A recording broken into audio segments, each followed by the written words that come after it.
सास ने पढ़ी कक्षा 12वीं। पाखी एक मल्टीनेशनल कंपनी में काम करने के साथ सोशल एक्टिविस्ट भी होती है, जो ऑफिस खत्म होने के बाद शाम को घर आकर जरूरतमंद छोटे बच्चों को फ्री में पढ़ाती है। उसकी इस खूबी से बाकी लोगों के साथ सास भी बहुत खुश होती है। तुम सच में बहुत अच्छा काम कर रही हो बेटा। बस ध्यान रखना बच्चे आधे रास्ते में कहीं भटक ना जाए।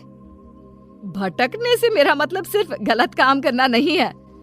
कोई घर की जरूरत के लिए नौकरी करने लगे या किसी के घर वाले उसकी शादी करा दे, यह भी तो मंजिल से भटकना ही होता है ना।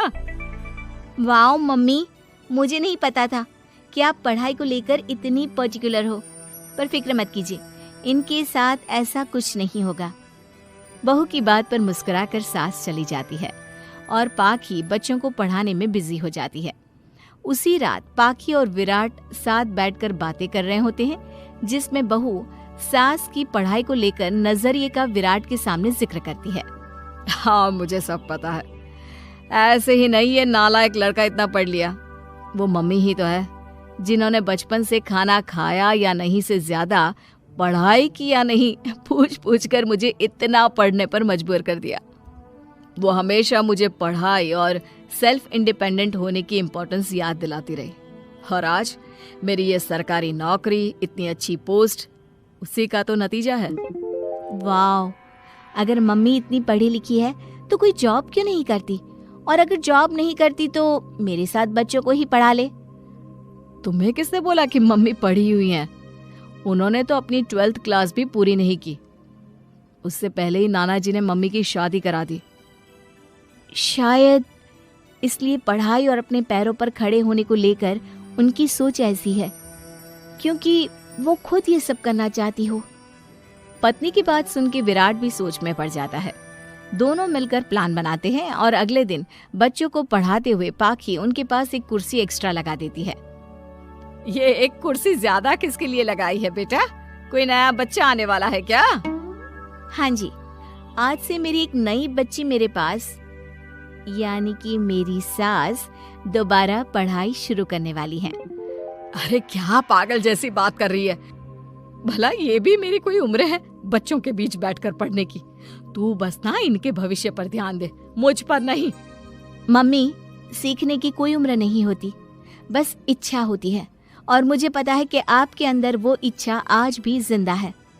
अरे तू बस अपने काम और इन बच्चों पर ध्यान दे।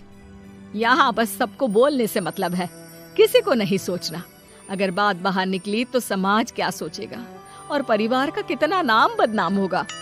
मम्मी, आपने पापा और इस परिवार के बारे में बहुत सोच लिया। सबकी खुशियों के लिए अपने सपने बहुत कुर्बान कर दिए। अब ये वक्त अपने पर ध्यान देने का है। और जिस समाज की आप बात कर रही हो ना, उसकी तो आदत है हर कामयाब होते इंसान पर पत्थर मारने की।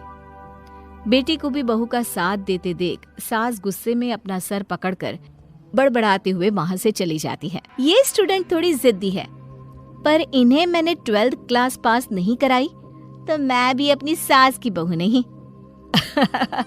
ये देखने में तो मजा ही आ जाएगा। इसी के साथ पति पत्नी मिलकर सास को पढ़ाने के मिशन पर लग जाते हैं, लेकिन सास उनकी हर कोशिश को नाकाम कर देती है। एक शाम विराट अपनी मम्मी के लिए 12th क्लास की बुक्स लेकर आता है, जिन्हें देखकर इस बार सास का गुस्सा उन दोनों पर मानो फूट ही पड़ता है। अरे तुम दोनों का दिमाग खराब हो गया है क्या, जो ये बेवजह की जिद पकड़े बैठ गए हो? मैंने एक बार बोल दिया ना, मुझे कोई पढ़ाई नहीं करनी। इसके बाद मेरी पढ़ाई को लेकर मुझे घर में कोई जिक्र नहीं चाहिए। पोता पोती पकड़ने की उम्र में किताबें पकड़ूंगी तो अच्छी लगूंगी क्या? अरे परिवार का मजाक बन जाएगा। मम्मी, पोते पोती आप पढ़ने के बाद भी तो खिला सकती हो। और रही मजाक बनाने वाले लोगों की बात, तो उनके पास खुद का कोई सपना होता नहीं, इसलिए दूसरों की उड़ान रोकने की कोशिश करते रहते हैं। बस एक बार माँ, आप कोशिश तो करो। अगर अच्छा नहीं लगा तो हम दोबारा कभी नहीं बोलेंगे। बेटे की बात सुनकर माँ सोच में पड़ जाती है और ये सोचती है कि थोड़े दिन पढ़ लेती हूँ और उसके बाद पढ़ने में अच्छा नहीं लग रहा ये बोलकर मना कर दूंगी। ऐसी प्लानिंग बनाकर वो पढ़ने के लिए तैयार हो जाती है। मौके का फायदा उठाकर तुरंत वे लोग सास का ओपन से 12th में एडमिशन करा देते हैं। मम्मी, आज से आपकी सारी जिम्मेदारी मेरी। अब तो आपका नाम टॉपर के लिस्ट में आने से कोई नहीं रोक सकता। ये मेरे सीधे बच्चे, इन्हें अंदाजा भी नहीं कि माँ का प्लान क्या है। पाखी सास को पढ़ाना शुरू करती है। दिन बीतते हैं जिसमें धीरे धीरे सास भी कंफर्टेबल होने लगती है, लेकिन फिर पाखी एक सब्जेक्ट पढ़ने के लिए ट्यूशन जाने का सजेशन देती है, जिस पर बहुत गुस्सा, ड्रामा करने और पाखी के लाख बार मनाने के बाद एक बार फिर सास तैयार हो जाती है। थैंक यू मम्मी, आपको नहीं पता कि आपका 12th क्लास पढ़ना हम दोनों के लिए कितना ज़रूरी है। अब ये सिर्फ आपका नहीं, हमारा सपना भी बन गया है। बहू की बात सुनकर सास अपने प्लान को लेकर सोच में पड़ जाती है। अगले दिन पाखी सास के साथ उन्हें ट्यूशन छोड़ने जा रही होती है, जहाँ रास्ते में पड़ोस की कुछ औरतें बैठी मिलती हैं। अरे वाह विराट की मम्मी, तुम्हारा इस उम्र में पढ़ाई का कौन सा भूत जाग गया? बहू को बोलो कि पोता पोती दे दे और बच्चों के साथ खेलो। अरे क्या उनके बीच बैठकर अपनी खिल्ली उड़वाने चल पड़ी? आंटी जी, जब सरकार या भगवान ने सीखने की कोई उम्र नहीं रखी तो आपको क्या दिक्कत है? अरे देखो तो जरा, बहू की जुबान कैसे कैंची जैसी चल रही है। अब सास घर संभालने की जगह इन सब चीजों पर ध्यान रखेगी तो बहू के तो ये हाल होने ही है ना। देखा बहू, इसलिए बोलती थी, अरे खाली दिमाग वालों से बहस नहीं करनी चाहिए, क्योंकि वो जब भी मुंह खोलेंगे गू ही बोलेंगे। उदाहरण तो तुमने अभी देख लिया। वैसे बहन, मैं तो अपना सपना पूरा कर लूंगी, लेकिन क्या यहाँ बैठकर पंचायत करने के अलावा तुम लोगों का कोई दूसरा सपना भी है? सारी औरतें चुप हो जाती हैं और सास बहू चले जाते हैं। अब सास के अंदर पढ़ने की इच्छा जाग उठती है और वो अपना प्लान छोड़ मन लगाकर पढ़ाई करना शुरू कर देती है। देखते ही देखते 1 साल बीतता है और बोर्ड एग्जाम शुरू हो जाते हैं। मम्मी, एग्जाम के लिए जाने से पहले जल्दी से ये दही शक्कर खा लो। अरे चल पागल, ये सब बच्चों के लिए होता है।